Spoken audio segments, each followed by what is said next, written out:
માંડવ ગામે પંચોની સાક્ષીએ પંચલગ્ન બંધારણ ઘડાયું। લગ્ન પંચ સભામાં પૂર્વ સરપંચ શ્રી મનહરસિંહ તડવી સભાની શરૂઆત તેઓના જાણીતા અંદાજમાં રજૂ કરી।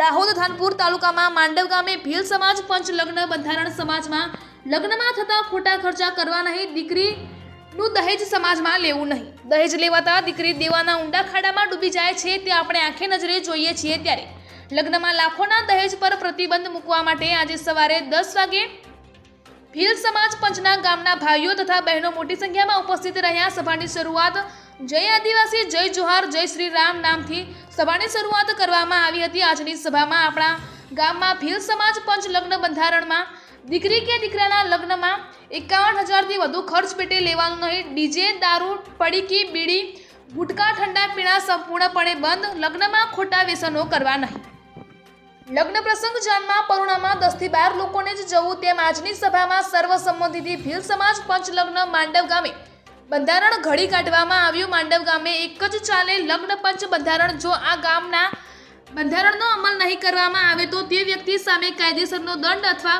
કાયદેસરના પગલાં લેવામાં આવશે, તેમ ભીલ સમાજ પંચ દ્વારા જણાવવામાં આવ્યું હતું।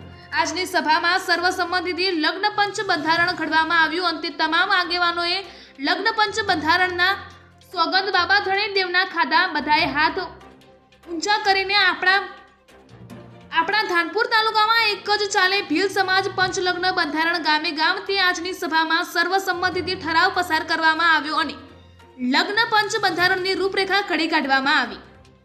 રિપોર્ટર ચંદુભાઈ મોહનિયા, દાહોદ।